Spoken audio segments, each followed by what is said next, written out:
نحمده ونصلي على رسوله الكريم اما بعد فاعوذ بالله من الشیطان الرجیم بسم اللہ الرحمن الرحیم رب اشرح لي صدری ویسر لي امری واحلل عقدۃ من لسانی یفقهوا قولی۔ میری تمام ساتھیوں کو نہایت ادب، احترام اور میری محبت کا سلام۔ آج ہم انشاءاللہ تعالیٰ پڑھیں گے رمضان المبارک میں روزے کے مسائل کے کس حالت میں روزے کی قضا کی جا سکتی ہے یا کس حالت میں روزہ چھوڑا جا سکتا ہے، یا روزے کے لیے کہاں کہاں ہمیں رخصت دی گئی ہے۔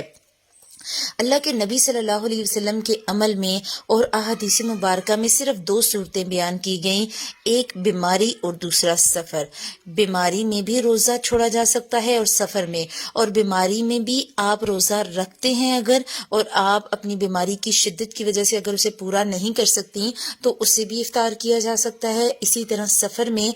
یا تو بالکل ہی روزہ نہ رکھا جائے، روزہ رکھنے کی رخصت دی گئی، اور یہ بھی پاسبل ہے کہ اگر آپ نے روزہ رکھ لیا اور آپ نے سفر شروع کیا اور سفر کی شدت کی وجہ سے روزہ آپ کا مکمل نہیں ہو سکا، تو اللہ کے نبی صلی اللہ علیہ وسلم کا عمل آتا ہے کہ انہوں نے ایک دفعہ روزہ رکھا اور روزہ رکھ کے سفر شروع کیا، لیکن سفر کے دوران ہی اللہ کے نبی صلی اللہ علیہ وسلم نے خود بھی روزہ افطار کر لیا اور صحابہ نے بھی روزہ افطار کیا۔ تو روزے کی رخصت کو دیکھنا ہے کہ سفر اور بیماری، بس یہی دو صورتیں ہیں جن میں اسلام نے کہا گیا کہ آپ کو اجازت ہے۔ حدیث آتی ہے حضرت عائشہ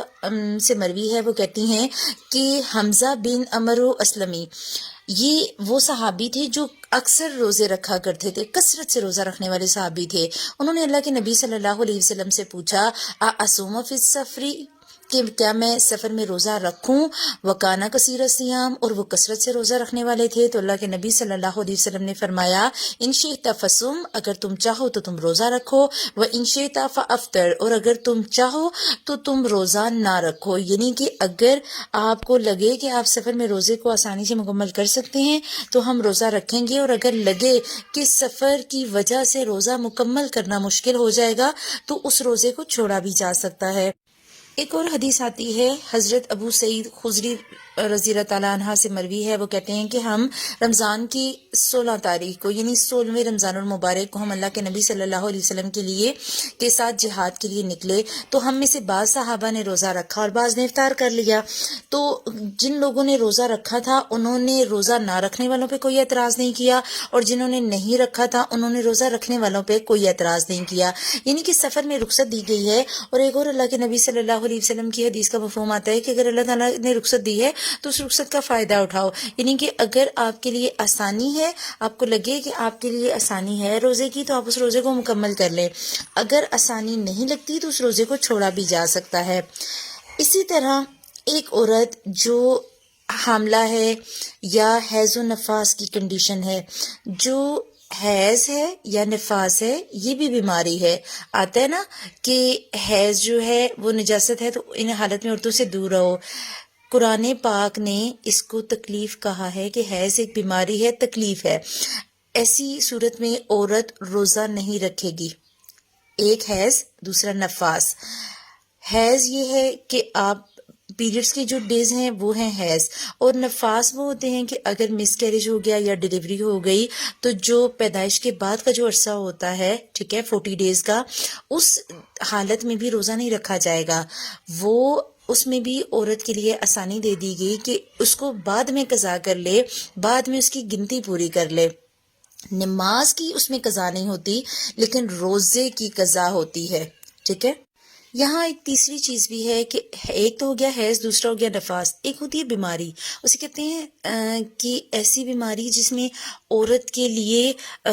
اپنے پیریڈز کے علاوہ جو ہے نا وہ خون جاری ہوتا ہے، یا اپنے پیریڈز کے ڈیز کے علاوہ irregular بلیڈنگ کی جسے بیماری کہی جاتی ہے، ٹھیک ہے۔ تو ایسی حالت میں پھر آپ لوگوں نے روزے کو نہیں چھوڑنا، پھر آپ وہ گنتی کے دن شمار کریں گے، اور وہ جو آپ کے پیریڈز کے ڈیز ہیں وہ شمار کیے جائیں گے، اور اس کے علاوہ نمازیں بھی پڑھی جائیں گی اور روزے بھی رکھے جائیں گے۔ روزے کی رعایت ہے حاملہ عورت کو اور دودھ پلانے والی عورت کو۔ اگر ایک عورت پریگننٹ ہے اور وہ اپنی پریگننسی کی وجہ سے روزہ نہیں رکھ سکتی تو اسے اجازت ہے وہ بعد میں قضا کر لے۔ اسی طرح اگر ایک عورت ہے جو اپنے بیبی کو فیڈ کروا رہی ہے تو آپ اپنے بچے کو فیڈ کرواتے ہوئے یا دودھ پلانے کے عرصے کے دوران بھی اگر آپ چاہیں، آسانی ہے، آپ کو لگتا ہے آپ روزہ پورا کر سکتی ہیں تو آپ رکھیں۔ اگر لگتا ہے کہ روزہ پورا نہیں ہو سکتا تو پھر بے شک اس روزے کو چھوڑ دیا جائے گا، رخصت دے دی گئی، کیونکہ کیونکہ یہ بیمار والی کنڈیشن ہے. یہاں جب بیماری دور ہوگی تو بعد میں اس کی قضا دی جائے گی. حضرت ابو سعید خدری کہتے ہیں کہ اللہ کے نبی صلی اللہ علیہ وسلم نے فرمایا کیا ایسا نہیں ہے کہ عورت جب حائضہ ہوتی ہے تو نہ نماز پڑھ سکتی ہے اور نہ روزہ رکھ سکتی ہے؟ فذالک من نقصان دینہا، تو یہ اس کے دین کا نقصان ہے، اس کے دین کی کمی ہے کہ ظاہر ہے آپ نے جو پراپر ڈیز ہیں ان میں آپ نے روزہ نہیں رکھا، آپ نے نماز نہیں پڑھی. تو اللہ کے نبی صلی اللہ علیہ وسلم کی حدیث سے ثابت ہوا کہ حائضہ نہ تو نماز پڑھ سکتی ہے اور نہ ہی روزہ رکھ سکتی ہے، لیکن بعد میں نماز کی قضا نہیں دیں گی. نماز کی قضا وہی ہے جو اللہ کی طرف سے رخصت ہے، لیکن روزے کی قضا ہر صورت میں دینی ہے. یہاں پر جو ایک کلیئر کرنے والی بات ہے وہ یہ کہ اگر آپ نے روزہ رکھا اور افطار سے 5 منٹ پہلے بھی آپ کو پیریڈ سٹارٹ ہو جاتے ہیں، یعنی افطار سے پہلے چاہے تھوڑا ہی وقت رہ گیا ہو تو اس روزے کو آپ شمار نہیں کریں گے، آپ اس کو اسی وقت افطار کر لیں گے. ہمارے ہاں یہ چیز مشہور ہے کہ اگر 12 سے پہلے پیریڈ سٹارٹ ہو جائیں تو وہ روزہ ختم ہو جائے گا، اور اگر 12 کے بعد سٹارٹ ہوں تو وہ آپ کا روزہ آپ نے مکمل کرنا ہے، وہ آپ افطار نہیں کر سکتے اور آپ کو اس روزے کو پورا کرنا ہے. تو یہ غلط کنسیپٹ ہے، ایسا دین نے نہیں بتایا. جیسے ہی حیض شروع ہوا، پیریڈ سٹارٹ ہوئے تو آپ کا اس دن کا روزہ ختم ہو گیا، چاہے اس میں وقت 1 منٹ یا 2 منٹ ہی کیوں نہ بچے ہوں. اگر آپ کا روزہ مکمل ہو جاتا ہے تو بہت اچھی بات، اگر آپ کا عصر کے ٹائم یا ظہر کے ٹائم روزہ ختم ہو جاتا ہے تو آپ اس کو افطار کریں گی، آپ اس روزے کو شمار نہیں کریں گی. اگلی حدیث ہے حضرت انس بن مالک سے، وہ روایت کرتے ہیں کہ اللہ کے نبی صلی اللہ علیہ وسلم نے فرمایا ان اللہ ودع عن المسافر الصوم، کہ بے شک اللہ تعالیٰ نے مؤخر کر دیا ہے مسافر کے لیے روزے کو، وشطر الصلاۃ، اور نماز کے ایک حصے کو، یعنی کہ اللہ نے رخصت دے دی، چاہے تو روزہ رکھیں اور چاہے تو نہ رکھیں. اسی طرح نماز کو بھی رخصت دے دی، یعنی نماز کو کم کر دیا، قصر کر دی. نماز ہم سفر میں آدھی پڑھتے ہیں. پھر اللہ نے کہا وَأَنِ الْحُبْلَى، اور حاملہ عورت سے، وَالْمُرْضِعِ الصَّوْمَ، اور دودھ پلانے والی عورت سے بھی روزے کو دور کر دیا یا روزے کو مؤخر کر دیا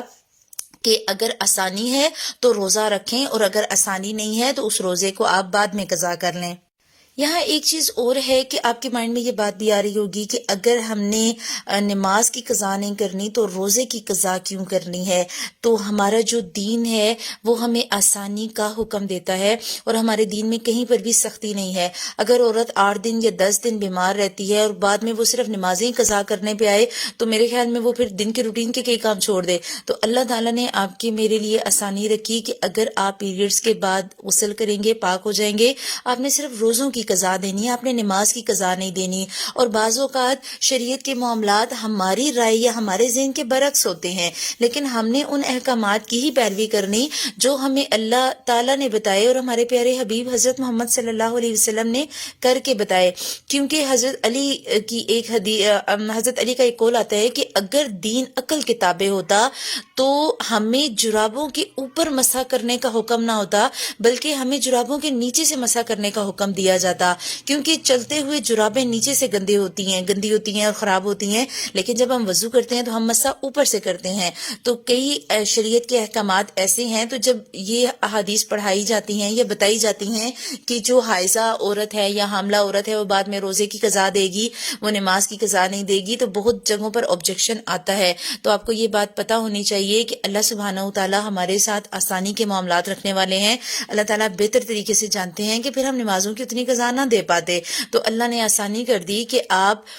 روزے کی قضا کریں اور آپ جو نمازیں رہ گئیں انہیں چھوڑ دیں. لیکن یہ ہے کہ جیسے ہی آپ اپنی اس کنڈیشن سے پاک ہوں، جیسے ہی سفیدی ظاہر ہو تو غسل کر کے نماز پڑھ لیں. ہمارے ہاں ایک مسئلہ اور بھی ہے کہ اگر ایک عورت نے غسل کرنا ہے، اس پہ غسل فرض ہو گیا، وہ پاک ہو گئی، تو وہ 2 دن یا 3 دن، اگر 2 دن رہتے ہیں جمعہ آنے میں، تو ہمارے ہاں عورتیں کہتی ہیں چلو جی 2 دن بعد ہی جمعہ ہے، ایک ہی دفعہ جمعے کے بعد نہا کے نماز پڑھیں گے، یا ایک ہی دن جو ہے نا ایک دفعہ ہی نہا کے تو نمازیں شروع کروں گی، میں پرسوں جمعہ نا پرسوں سے کروں گی. تو آپ لوگوں نے یہ بھی دیکھنا ہے کہ طہارت جیسے ہی فرض ہو جائے بس طہارت اختیار کر لیں، اس میں زیادہ ڈیلے والے معاملات نہ کریں یا اس کو زیادہ طول نہیں دینا چاہیے. حد الامکان کوشش کریں کہ جب غسل فرض ہو جائے تو اس کو جلد سے جلد آپ جو ہے وہ کلیئر کر لیں.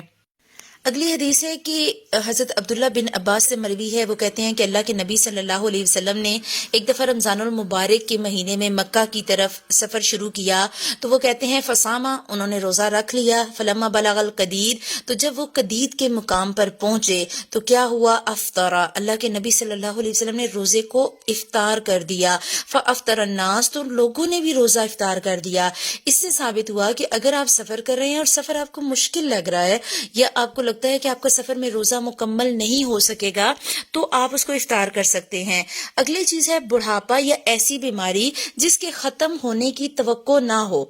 کہ آپ کو پتہ ہے کہ ایک بندہ اتنا بیمار ہے کہ وہ ٹھیک نہیں ہو پائے گا اور وہ روزہ رکھنے کی سکت نہیں رکھتا، تو اس کے لیے پھر یہ ہے کہ وہ فدیہ دے دے، اور فدیہ کیا دینا ہے، ایک مسکین کو کھانا کھلانا۔ یہ بزرگوں کے لیے رخصت ہے یا ایسے بیمار کو جس کی بیماری نہ ختم ہونے والی ہے۔ حضرت عبداللہ ابن عباس کہتے ہیں کہ اللہ کے نبی صلی اللہ علیہ وسلم نے فرمایا کہ بوڑھے آدمی کو روزہ نہ رکھنے کی رخصت دی گئی ہے، یعنی کہ ایسی بیماری کہ اسے پتا ہو کہ ٹھیک ہونے کا امکان نہیں ہے اور اسے پتا ہے کہ وہ روزہ رکھنے کی اہلیت مستقبل میں نہیں رکھ سکے گا، تو وہ ہر روزے کے بدلے ایک مسکین کو کھانا کھلائے گا اور اس پر روزے کی پھر قضا نہیں ہوگی۔ یعنی کہ ایسے لوگوں کے لیے اللہ سبحانہ و تعالیٰ نے قضا کی رخصت بھی ختم کر دی، قضا کو بھی ختم کر دیا کہ قضا نہیں ہے، بس آپ نے صرف دینا ہے اس کا، روزے کے لیے آپ نے ایک مسکین کو 2 وقت کا کھانا دے دینا ہے، یہ رخصت دے دی گئی۔ اور اسی طرح لیکن جو باقی جتنے بھی امور ہیں، بیماری ہے، سفر ہے، جہاد ہے، ٹھیک ہے، یا حمل ہے، یا وضع حمل کے علاوہ جو رضاعت کے معاملات ہیں، ایسے سارے جو ہے نا معاملات، وہ سارے کے سارے آپ نے، اس میں کسی کے لیے کوئی بھی نہیں ہے، اگر مرضی آپ کو لگتا ہے آپ روزہ پورا کر سکتے ہیں آپ ضرور رکھیں گے، لیکن آپ نے اگر روزہ رکھ لیا اور دن کے کسی حصے میں آپ کی کیفیت خراب ہو گئی، آپ کی طبیعت خراب ہو گئی، تو پھر آپ کو اجازت ہے کہ آپ اس روزے کو توڑ سکتے ہیں، اور ایسی صورت میں صرف روزے کی قضا ہوگی، روزہ توڑنے کا کفارہ نہیں ہوگا۔ تو یہ رخصت دی ہے اللہ تعالیٰ نے۔ یہ جو حدیث میں نے آپ کو بتائی ہے یہ امام دارالقطنی نے روایت کیا ہے اس کو، اور اس میں جو الفاظ ہیں وَيُطْعِمَ عَنْ كُلِّ يَوْمٍ، کہ وہ کھانا کھلائے ایک دن کا، مسکیناً ایک مسکین کو، وَلَا قَضَاءَ عَلَيْهِ، تو یہی اس کی قضا ہے، یعنی کہ ایک مسکین کو کھانا کھلانا۔ تو یہاں پر جو محدثین ہیں اس میں سے کچھ کی رائے یہ ہے کہ آپ 2 وقت کا کھانا کھلائیں گے، لیکن کئی لوگ یہ ہیں کہ وہ یہ بھی کہتے ہیں کہ اگر آپ 1 وقت کا کھانا کھلا دیں تو بھی کافی ہوگا، اور اگر 1 وقت کا کھانا ہے تو بھی کوئی حرج نہیں، لیکن وہ 1 وقت یا 2 وقت ویسا کھانا ہوگا جو آپ کھاتے ہیں، جیسا کھانا آپ کے گھر اور آپ کے کچن اور آپ کے دسترخوان پہ ہوتا ہے۔ ان تمام احادیث سے ہمیں یہ ساری چیزیں کلیئر ہو گئیں کہ سوائے بیماری کے اور سفر کے اور بڑھاپے کے جو ہم نے مسائل پڑھے، ان کے علاوہ کسی صورت میں روزے کی قضا نہیں ہے، اور کسی صورت میں روزہ چھوڑنے کی بھی اجازت نہیں ہے۔ سفر کی قضا بھی ہم نے دیکھ لی۔ ایک اور حدیث آتی ہے، حضرت جابر بن عبداللہ کہتے ہیں کہ اللہ کے نبی صلی اللہ علیہ وسلم نے سفر کے دوران ایک جگہ لوگوں کا ہجوم دیکھا، اور کیا دیکھا کہ لوگ ایک آدمی پر سایہ کیے ہوئے تھے، تو اللہ کے نبی صلی اللہ علیہ وسلم نے فرمایا ما ھذا، یہ کیا بات ہوئی؟ تو لوگوں نے کہا صائمٌ، یہ روزے دار ہے۔ تو اللہ کے نبی نے کہا لیس من البر الصوم فی السفر، کہ روزے کو دوران سفر میں روزہ رکھنا کوئی خاص بڑی نیکی نہیں ہے، یعنی مشقت سے اگر اس بندے نے روزہ رکھا تو اس مشقت کو اس کو ایکسٹرا اجر نہیں ملے گا، جو اللہ نے اجر دینا اس سے زیادہ اجر نہیں ملے گا۔ اگر آسانی سے روزہ رکھ سکتے ہو تو رکھو، اور نہیں رکھ سکتے تو نہ رکھو۔ لیکن ہمارے ہاں یہ ہوتا ہے کہ جو مزدور طبقہ ہے، بہت سی جگہوں پر مزدور کیا کرتے ہیں، اس وجہ سے روزہ نہیں رکھتے کہ ہم نے دیہڑی لگانی ہے، ہم نے تو پورا دن کام کرنا ہے، یا ہم نے تو ڈیوٹی ہماری ایسی ہے جی دھوپ پہ کرنے والا کام ہے۔ تو شریعت نے ہمیں کہیں ایسی اجازت نہیں دی کہ آپ کسی کام کی وجہ سے روزہ چھوڑیں، صرف اجازت دی گئی سفر میں اور بیماری میں اور حیض میں اور نفاس میں اور ایسے بڑھاپے میں جو یا تو ایسا ہو جو بیماری والا ہو اور بعد میں قضا دی جا سکے، یا پھر ایسا بڑھاپا جس کی ساتھ ہی قضا دی جائے گی، روزہ نہیں رکھا جائے گا اس کے لیے مسکین کو کھانا کھلایا جائے گا۔ تو یہ ساری کی ساری باتیں ایسی ہیں جو ہمارے روزمرہ کے مسائل ہیں رمضان المبارک کے حوالے سے، انہیں بہت اچھی طرح سے سمجھنا ضروری ہے۔ اگلا ٹاپک انشاءاللہ ہم کل کریں گے، جس میں ہم دیکھیں گے کہ جو روزے ہمارے قضا ہو جاتے ہیں انہیں ہم نے کس وقت میں مکمل کرنا ہے اور کیسے کرنا ہے، اور ان کے لیے شریعت ہمیں کیا حکم دیتی ہے۔ سبحانک اللہم و بحمدک نشہد ان لا الہ الا انت نستغفرک و نتوب الیک۔ السلام علیکم ورحمۃ اللہ وبرکاتہ۔